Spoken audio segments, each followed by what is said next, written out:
to the point that they did not recognize that all they needed to do was to turn on the heater to warm their beings. What we take into our beings through our mouths and our minds, friends, affect us greatly, more than we think.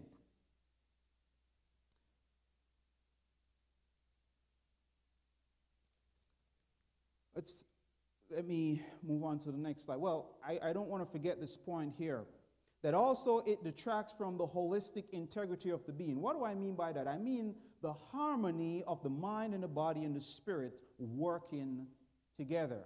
No, I don't have to really bring out too many examples to you other than the list I just read. You know very well that also when people are taking certain substances, they abuse themselves, they abuse their spouses, they abuse their families.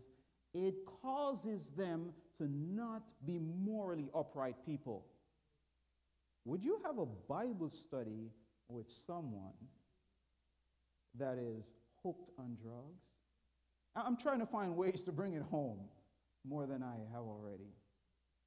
We are encouraged even that before we have a Bible study with someone that is on nicotine, we should encourage them to put away that habit, because it interferes with the circuitry of the mind. It is hard for a person to perceive spiritual things when there are substances interfering with the signals. Now, let me ask this question. Let's answer this question. Are there non-Christians who buy into this concept? See, we're not the only one that are looking at the concept of the mind, the body, and the spirit interacting. There are people out there, they consider themselves New Agers, some are into the occult, others are spiritualists, and they think of their bodies as the temple of the God they worship. Sounds like they should be Christians, right?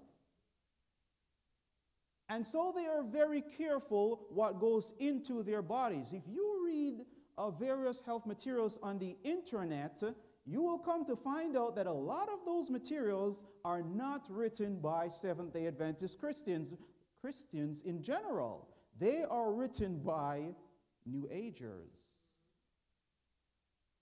And they are very, very strict when it comes to what they eat. Now, I'm not saying that we should follow their example, because we have materials within our possessions, yes, that we have been given instructions, like I said before, in the 1800s through the servant of the Lord. And again, I think it's important for me to say this one more time, that I believe that the Lord spoke through Ellen White, and I don't push Ellen White on anyone, but we need to understand no matter which institution we attend, no matter which denomination or which religion it is, there is someone that influences the direction of that institution, the agenda of that institution, be it a prophet, a priest, a pope, whoever, a pastor, a president, a principal. All of these individuals have their influence upon that institution. We cannot get away from that, brothers and sisters. So we shouldn't really feel funny that we have a gold mine given to us from in the 1800s. Now, among these groups of people, there are some who believe in what is known as the third eye vision. I'm sure some of you have heard of that concept before, right? The eye of one's spirituality. Now, some of them believe that that is connected to the pineal gland. And you can look here when you, I guess this is either a cross-sectional view of the pineal gland. There's a little section in there that they believe if that area is calcified by fluoride deposits from fluoridated products, it dulls their spiritual perception. Now, I'm not telling you to believe what they believe. I'm just trying to show you that there are people out there that do not worship the God we worship, believe that they are the body, their bodies are the temple of the God they worship. they worship. And so they are careful with what they do with their bodies. They believe that what affects the mind, the body, interferes with their spiritual experience.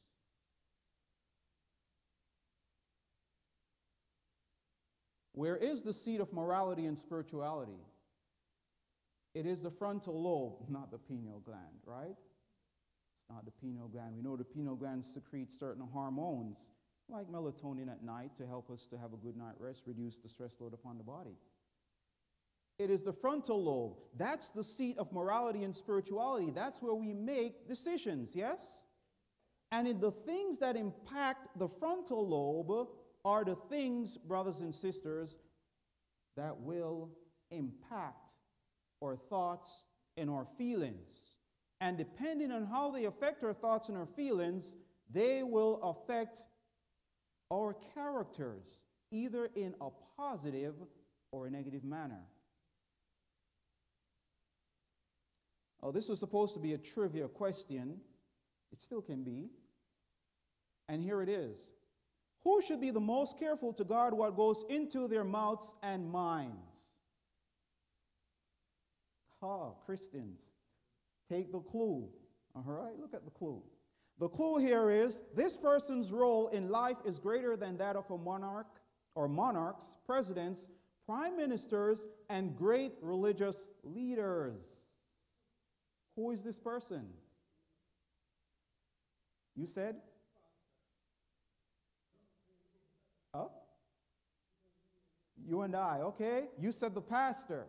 Now, speaking of the pastor, I like the fact that the last few presentations, the pastor touched on a couple things that's included in this presentation. And in fact, if you were listening to his presentation last week, you would have gotten the answer, because he actually read the very text that gives the answer away from the spirit of prophecy, which I don't have up here anyhow, but we're going to have some readings about that individual. Say it a little louder. The mothers, that's right. The mother's role is more important than kings upon the throne. That's what she said. Her role is greater than that of presidents, prime ministers, and great religious leaders. We all came from a mother. It is said that behind every great person is a good woman, right? But I would say a good mother. I say a good mother. Now look with me at why it is so important for a mother to guard what goes into her mouth and her mind. Notice it says here, from Adventist homes, especially does responsibility rest upon the mother, she by whose lifeblood the child is nourished and its physical frame built up, imparts to it almost what? Mental and what? Spiritual influences that tend to the shaping of what? Mind and character. So it is most important for a mother to guard what she is taking in through her mind, what she's taking in to her being in through her mouth. All that the child receives from the mother is all that she has to give, whether it is spiritual or physical. Notice a couple more statements here. The mother needs the most perfect what? Self-control. And in order to secure this, she should take all precautions against any physical or mental disorder that gets passed on to the little one. Her life should be ordered according to the laws of God and of health. As the diet materially affects the mind and disposition, she should be very careful in that particular, eating that which is nourishing but not stimulating, that her nerves may be calm and her temper equal. Interesting, isn't it? Mothers have a great responsibility. Here's another statement. The tenderest earthly tie is that between the mother and her child. The child is more readily impressed by the life and example of the mother than by that of the father, or for a stronger and more tender bond of union unites them. I know of a certain situation between a father and his wife concerning the outcome of their children. On the one hand, the father did not want certain things in his home, and on the other hand, the mother allowed those things. Mothers and fathers should never be on different page when it comes to the raising of their children. Need to be on one accord. And that mother was teaching her children things that she did not yet know until they manifest themselves later on. And it wasn't just to sneak, well, I probably should say it is to sneak around. Because that was a part of their later years. Doing things not according to the law. Anyhow, mothers, you have a very, very important role. And you have to be very, very careful. The rest of the statement here says, the thoughts and feelings, this is the last one on the mother, the thoughts and feelings of the mother will have a powerful influence upon the legacy she gives her child. If she allows her mind to dwell upon her own feelings, if she indulges in selfishness, if she is peevish and exacting, the disposition of her child will testify to the fact. Thus, many have received as a birthright almost, praise God, it's almost unconquerable tendencies to do evil. Thank God for Christ, who giveth us the victory.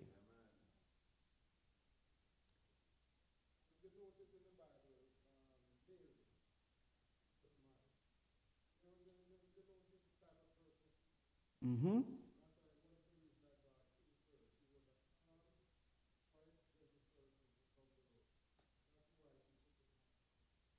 And in fact, not only her, but also her cousin, Elizabeth. And let's think about Samson's mother, the instructions that God gave to all these mothers, what they should do, what they should take in. And in fact, you're reminding me even of the Nazarites, the vows that they took. Why did God tell them to be careful in certain particulars? Because it affects the mind. Now let me take you to a story.